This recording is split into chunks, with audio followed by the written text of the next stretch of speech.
प्रश्न 2 है, आप जानते हैं कि 1/7 बराबर है 0.142857 है। वास्तव में लंबा भाग दिए बिना क्या आप यह बता सकते हैं कि 2/7, 3/7, 4/7, 5/7, 6/7 के दशमलव प्रसार क्या है? यदि हाँ तो कैसे? इस क्वेश्चन थोड़ा बड़ा है, इसको समझिए। दिया हुआ है क्या कि आप जानते हैं कि 1/7 कोई था 1/7 इसका मान निकाल करके इतना दे दिया। 1/7 को भाग मार के चेक किया। चेक करने के बाद इसका आंसर कितना आया है? 0.142857 आया है। तो आपको बताना है कि 2/7, 3/7, 4/7, 5/7, 6/7 इसका हम लोग को मान चाहिए दशमलव में, लेकिन भाग नहीं बना देना है, लंबा भाग नहीं करना है। कोई था जो 1/7 को 7 से भाग मारा 1 में, तो इतना आंसर आया है। हम लोग को निकलना 2/7 का 3/7, लेकिन भाग मार के चेक नहीं करना है, ऐसा बोल दिया है। तो चलिए हम लोग भाग अगर नहीं करते हैं, भाग के अलावा गुणा कर सकते हैं, जोड़ कर सकते हैं, घटा कर सकते हैं। तो क्या करेंगे, थोड़ा दिमाग लगाएंगे, उसके बाद ये क्वेश्चन सोल्व हो जाएगा। दिया हुआ क्या है हम लोग का, लिखेंगे हल, और दिया हुआ है 1/7, इसका मान कितना दिया हुआ, 0.142857 इसका मान दिया हुआ है। इसके ऊपर रेखा लगा देते हैं। ठीक है, ये तो दिया गया है, लेकिन 2/7 का मान हमें निकालना है। तो यहाँ लिखेंगे तब 2/7 का मान हमें चाहिए। तो बोला कि भाग भी नहीं मारना है, बिना भाग मारे इसका आंसर देना है। तो ऐसे लिख सकते हैं ना, 2 गुना 1/7। अब 1/7 क्यों लिखे? देखिए 2 को गुना अगर 1 से करते, 2 एकम 2 और 7 एकम 7, तो वही चीज हो जाता है। तो 2 को लिख दिए हैं और गुना लिख के 1/7 करेंगे। ऐसे करने से हम लोग का आंसर आ जाएगा। तो 2 की जगह 2 ही लिखेंगे और गुना का चिन्ह है तो गुना 1/7 का मान इतना दे दिया है यहाँ पर, देख लीजिए। 1/7 का मान है 0.142857, इसके ऊपर में रेखा लगा हुआ है। ठीक है, तो इसको चलिए गुना कर लेते हैं। तो गुना करने पर आंसर क्या होगा, 7 को 2 बार से गुना करेंगे, 7 दूनी 14 का 4 हासिल 1, 5 दूनी 10 और 1 11, 8 दूनी 16 और 1 17, 2 दूनी 4 और 1 5 हासिल कुछ नहीं रहा, 4 दूनी 8। अब 2 एकम 2, दशमलव लगा हुआ है, दशमलव, जीरो से गुना करेंगे 2 से तो 0। इसके ऊपर भी हम लोग क्या लगा देंगे, रेखा। तो ये आंसर हम लोग का हो गया। अब 3/7 का भी मान पूछ रहा है, 3/7 लिखेंगे। 3/7 को कैसे लिखेंगे, तो 3 गुना 1/7 लिखेंगे। ठीक है, क्योंकि 3 गुना 1/7 का मतलब है 3 गुना 1 करेंगे 3 और 7 की जगह 7 ही रहेगा।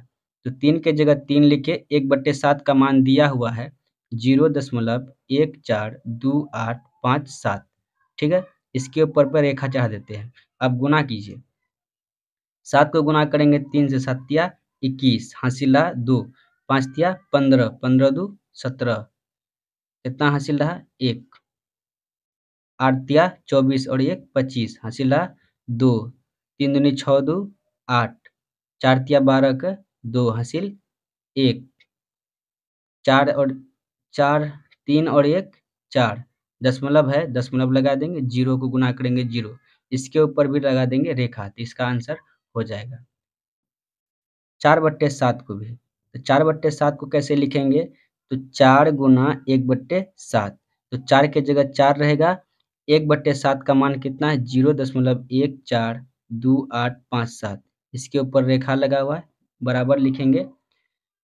7 को गुना करेंगे 4 से, ये 4 को गुना कर रहे हैं 7 से, 7 चौक 28 हासिल रहा 2, 5 चौक 20 2 22, 8 दूनी 8 चौक 32 2 34 हासिल रहेगा 3, 4 दूनी 8 3 11 हासिल रहा 1, 4 चौक 16 और 1 17 हासिल रहा 1, 4 और 1 5, 17 के साथ 5, दशमलव है तो दशमलव, 0 है तो 0। अब लगा देंगे रेखा, इसका आंसर ये भी हो जाएगा। अब हम लोग को देखना है 5/7। 5/7 को भी लिखेंगे 5 गुना 1/7, तो 5 की जगह 5 ही रहेगा और 1/7 का मान दिया हुआ 0.142857, ये दिया हुआ है। इसको गुना करेंगे 7 को गुना करेंगे 5 से 7 पचे 35 हासिल रहा 3 5 पचे 25 3 28 हासिल रहेगा 2 8 पंजे 40 2 42 का 2 हासिल रहा 4 5 दूनी 10 4 14 हासिल रहेगा 1 5 चौक 20 20 4 5 दूनी 10 4 14 हासिल रहा 1 5 चौक 20 और 1 21 हासिल रहेगा 2 दशमलव है तो हाँ 5 5 2 7 दशमलव 0 ये हो जाएगा आपका आंसर। अब एक बचा हुआ है 6/7 6/7 को भी हम लोग लिख सकते हैं 6 गुना 1/7 6 गुना 1/7 ठीक है। तो 6 गुना 1/7 तो 6 के जगह 6 रहेगा और 1/7 इसके जगह लिखना है 0.14285 ये चीज हो गया। अब गुना कर लेंगे 7 को गुना करेंगे 6 7 छक्के 42 का 2 हासिल रहा 4 6 पंजे 30 4 34 हासिल रहेगा 3 8 छक्के 48 3 51 हासिल रहेगा 5 6 दूनी 12 5 17 हासिल रहेगा 1 6 चौक 24 1 25 हासिल रहेगा 2 6 6 और 2 8 दशमलव है 0 लगा देंगे इसके ऊपर रेखा। तो क्या बोला था क्वेश्चन में? क्वेश्चन में ये बोल दिया था कि आपको दिया गया 1/7 इसका मान दिया हुआ है 0.14285 और हम लोग को निकालना है 2/7 3/7 4/7 5/7 6/7 लेकिन बिना भाग मारे। ये क्या किया यहाँ पर भाग मार के कोई चेक कर लिया है, यहाँ पर भाग नहीं मारने का है, बिना भाग मारे हम लोग को निकालना था। तो हम लोग भाग नहीं मारेंगे लेकिन गुना तो करके निकाल सकते हैं ना। इसी प्रकार से इसका आंसर हो जाएगा, आप लोग नोट कर लीजिए।